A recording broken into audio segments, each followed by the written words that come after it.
बिस्मिल्लाहिर्रहमानिर्रहीम। फ्रेंड्स, आज हम कुछ फाइबर ऑप्टिक्स में यूज़ होने वाले कपलर्स को डिस्कस करेंगे, कुछ डिफरेंट टाइप्स ऑफ कनेक्टर को डिस्कस करेंगे,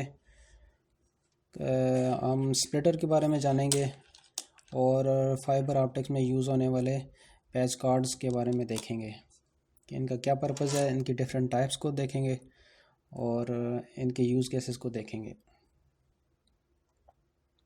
सबसे पहले हम देख लेते हैं, ये हमारा एक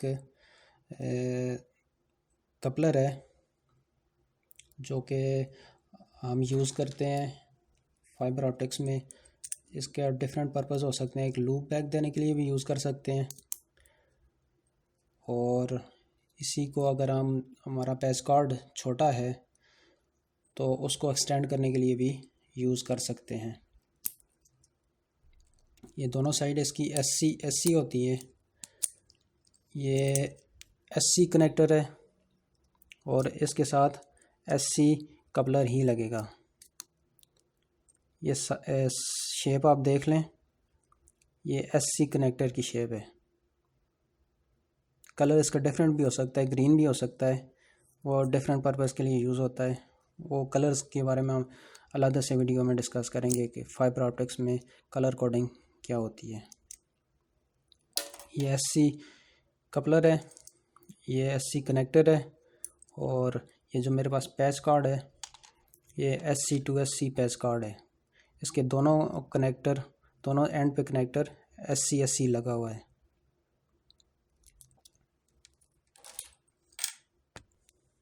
इसके बाद हमारे पास कनेक्टर है एलसी टू एलसी। ये हमारा एक पैच कार्ड है जो कि जिसके दोनों एंड्स पे एलसी कनेक्टर लगा हुआ है। इसकी शेप आप देख लें, इस टाइप का होता है एलसी कनेक्टर। इसके लिए भी एक कपलर आता है जो इस टाइप का होता है। ये डुप्लेक्स है, इसमें दो फाइबर एट अ टाइम लग सकते हैं। ये भी हम लूप बैक देने के लिए भी यूज़ कर सकते हैं और इसको एक्सटेंड करने के लिए भी यूज़ कर सकते हैं। इसका लूप बैक हो गया। अगर एक्सटेंड करना चाहें तो हम अगर पैच कार्ड छोटा है तो इसको एक्सटेंड भी कर सकते हैं ऐसे लगाकर। अभी एक कनेक्टर इधर आ गया, दूसरा कनेक्टर दूसरे पैच कार्ड का इधर आ गया। अब ये हमारा जो पैच कार्ड है बड़ा हो गया है, एक्सटेंड हो गया है।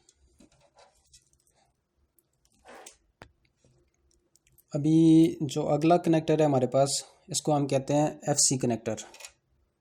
इसकी शेप देख लें, ये राउंड शेप होती है एफसी कनेक्टर और इसका ये स्क्रू होता है जो जाके कपलर पे टाइट हो जाता है।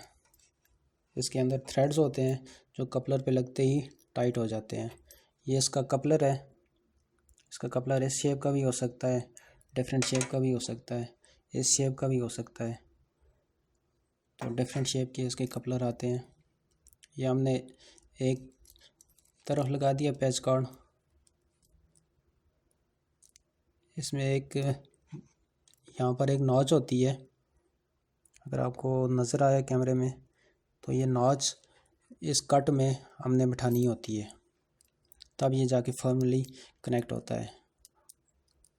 नॉच को बिठाने के बाद हम ये जो स्क्रू है इसको टाइट करते हैं और इसी तरह अगर हम लूप बैक देना चाहें लूप बैक भी दे सकते हैं और इसको एक्सटेंड करना चाहें तो एक्सटेंड भी कर सकते हैं।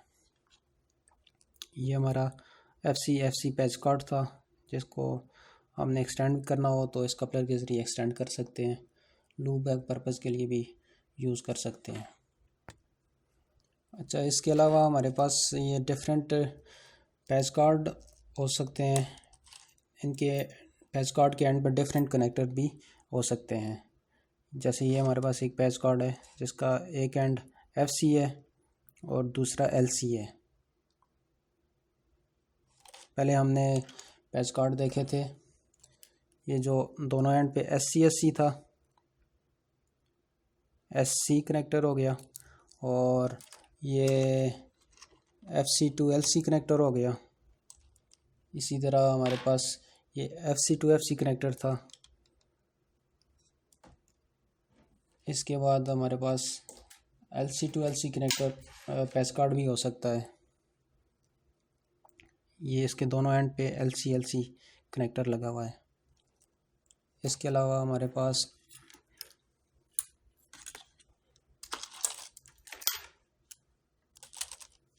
एक साइड पे हमारा एक कनेक्टर SC हो सकता है और दूसरे साइड पे LC भी हो सकता है। जैसे ये ग्रीन कलर है इसका, ये मोस्टली FTTH टेक्नोलॉजी में या जीबॉन नेटवर्क में यूज़ होता है। इसको APC कनेक्टर कहते हैं। जो ब्लू कलर का होता है उसको UPC या PC कनेक्टर कहते हैं। UPC और APC में बेसिकली डिफरेंस ये होता है कि UPC जो होता है वो बिल्कुल इसका जो आप फरूल देख रहे हैं ये सामने, ये बिल्कुल स्ट्रेट कट होता है, जिसकी वजह से इसके जो रिफ्लेक्शन लॉसेस होते हैं थोड़े ऑप्टिकल पावर के कंपैरेटिवली इस APC कनेक्टर के ज़्यादा होते हैं। जबकि ये जो APC कनेक्टर होता है ये स्लाइटली एंगल पे कट होता है। 15 डिग्री इसका नॉर्मली एंगल होता है, उस पे रख के इसका जो फेरूल है उसको काटा जाता है। इसकी वजह से रिफ्लेक्शन लॉसेस ऑप्टिकल पावर में कम देखने को मिलते हैं। तो ये इसका बेनिफिट होता है। मोस्टली ये हम जीबॉन टेक्नोलॉजीज़ में यूज़ करते हैं, fibre to the home technologies में यूज़ करते हैं। इसके अलावा पैच कार्ड हमारे पास सिंप्लेक्स भी हो सकते हैं और डुप्लेक्स भी हो सकते हैं। सिंप्लेक्स मीन हमारे पास एक ही पैच कार्ड हमारे पास सिंपल जुड़ा हो सकता है, ठीक है। एक ही पैच कार्ड है और उसके दोनों एंड्स पर डिफरेंट कनेक्टर हो सकते हैं। लेकिन डुप्लेक्स में ये होता है हमारे पास पैच कार्ड फिज़िकली एक ही है, लेकिन इसमें डुअल फाइबर होते हैं। 2 कनेक्टर एक साइड पे होंगे, 2 दूसरे साइड पे होंगे। इसको हम डुप्लेक्स फाइबर ये पैच कार्ड कहते हैं।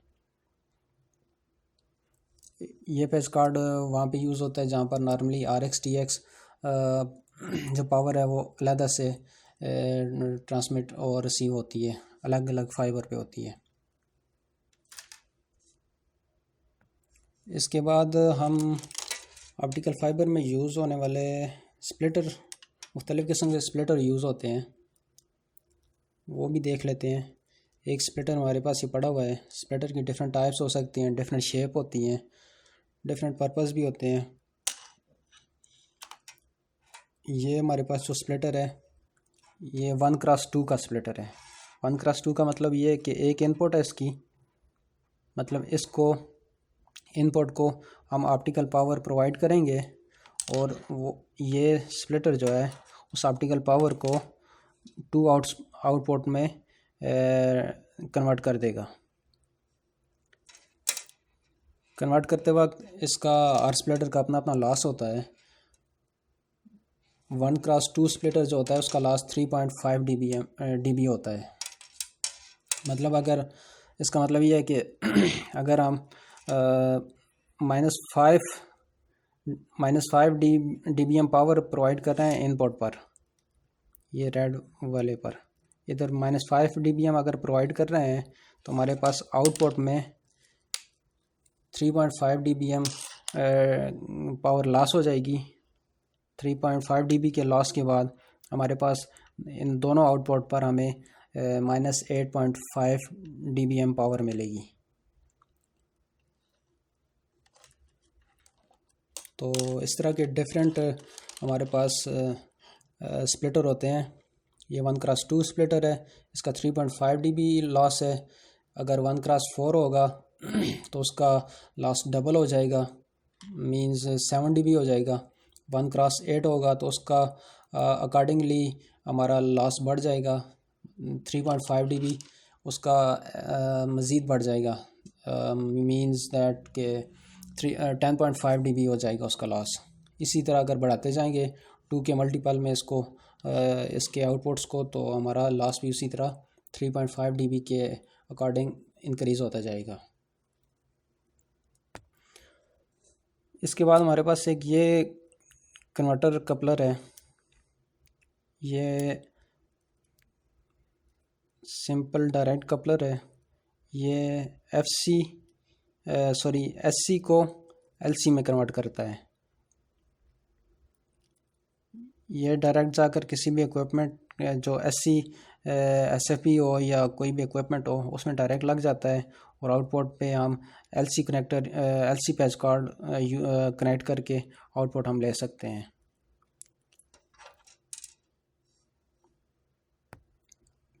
जैसे कि ये हमारा कोई सिस्टम है या कोई ओडीएफ है या कोई एसएफपी है या कोई और डिफरेंट सिस्टम है या हमारा पावर मीटर हो सकता है, उसमें ये एससी कनेक्ट हो गया और आउटपुट पे हमारे पास एलसी पैच कार्ड है, तो हम इस तरह इसको यूज़ कर सकते हैं। अब इसका फ़ायदा ये है कि एससी के साथ हम एलसी पैच कार्ड को एससी इक्विपमेंट के साथ एलसी पैच कार्ड को यूज़ कर सकते हैं।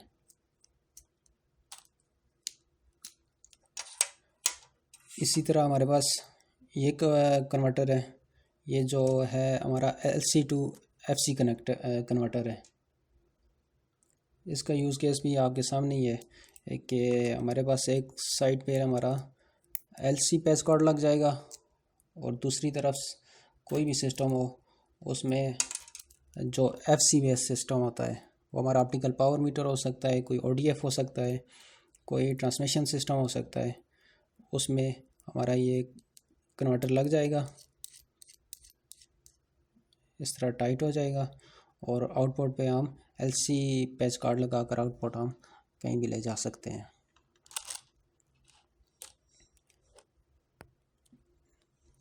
इसके बाद हमारे पास मोस्ट इम्पॉर्टेंट चीज़ ये भी होती है, देखने में तो ये इतनी ख़ास नहीं लगती लेकिन ये बहुत इम्पोर्टेंट होती हैं क्योंकि ये डस्ट कवर होते हैं।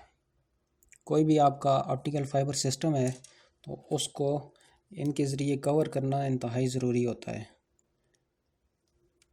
ठीक है, ताकि हमारे सिस्टम में किसी तरह से भी डस्ट पार्टिकल ना जाए।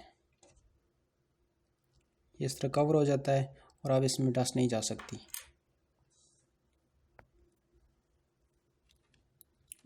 ये डस्ट कैप है, इन कन्वर्टर पर भी ये डस्ट कैप लगी होती हैं, यहाँ पर ये लग गई है। अभी इसका जो एलसी वाला है इस पर भी डस्ट कैप इस तरह अकॉर्डिंगली लग गई है, और ये डस्ट कैप बहुत इंपॉर्टेंट होती हैं ताकि आपके सिस्टम में कहीं भी डस्ट दाखिल ना हो सके और आपका सिस्टम एफिशिएंटली परफॉर्म करता रहे बगैर किसी लॉसेस के।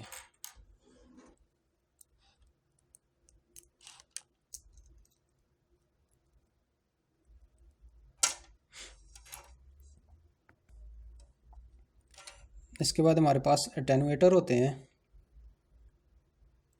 अगर हमारे पास किसी सिस्टम की पावर ऑप्टिकल पावर हाई है तो उस केस में हम उस सिस्टम पर अटेन्यूएटर लगाते हैं। फॉर एग्ज़ाम्पल हमारे पास कोई सिस्टम है, कोई एसएफपी है या कोई भी चीज़ हो सकती है जो ऑप्टिकल पावर को ट्रांसमिट करती है, वो हाई पावर ट्रांसमिट कर रही है। फॉर एग्ज़ाम्पल वो ट्रांसमिट कर रही है minus two d B m power transmit कर रही है, तो उसके अपोजिट जो हमारा रिसीव सिस्टम है वो -2 dBm को सेंस करना उसके लिए हाई पावर कंसिडर होता है। वो -2 dBm उसके लिए हाई है, तो हम ये अटेन्यूएटर लगाते हैं हमारे किसी भी ट्रांसमिशन सिस्टम के ट्रांसफर अटेन्यूएटर लगा देते हैं। तो ये अटेन्यूएटर का काम यह होता है, नाम से ही जाहिर है कि ये पावर को अटेन्यूएट करता है, अटेन्यूएशन प्रोवाइड करता है पावर के पाथ में। तो इस तरह हमारी ऑप्टिकल पावर लो हो जाती है, तो हमारा सिस्टम जो है, रिसीव सिस्टम जो है, वो ऑप्टिकल पावर को अपनी रेंज में डिटेक्ट कर पाता है। इसकी डिफरेंट वैल्यूज़ होती हैं, ये डिफरेंट वैल्यू क्या हो सकते हैं। ये अटेन्यूएटर 3 dB का है। इसी तरह मेरे पास ये अटेन्यूएटर है, ये 2 dB का है। इसी तरह ये एक अटेन्यूएटर है, ये 4 dB का है, और ये डिफरेंट इसकी रेंजेस होती हैं। डिफरेंट वैल्यूज़ हो सकती हैं। ये 1 dB का है। इसी तरह हमारे पास 5 dB का हो सकता है टेनवेटर, 10 dB तक भी होता है होते हैं, ताकि हमारी जो हाई पावर हमारे सिस्टम किसी को रिसीव को मिल रही है तो हम उसके पाथ में ये टेनवेटर लगा देते हैं, ताकि उसे उसकी अपनी सेंसिटिव रेंज में ऑप्टिकल पावर रिसीव हो सके और किसी किस्म के CRC एरर या कोई और एरर उसको रिसीव ना हो। सो फ्रेंड्स, आज की वीडियो में इतना ही। अगर आपकी कोई सजेशन है, कुछ करेक्शन आप करना चाहते हैं तो प्लीज़ कमेंट बॉक्स में आप मेंशन कर सकते हैं। अगर आपको वीडियो पसंद आई है तो लाइक भी कर दीजिए, चैनल को सब्सक्राइब कर लें, ताकि आपको अच्छी अच्छी वीडियो, इसी तरह की इन्फॉर्मेटिव वीडियो आने वाले वक्तों में हम प्रोवाइड कर सकें।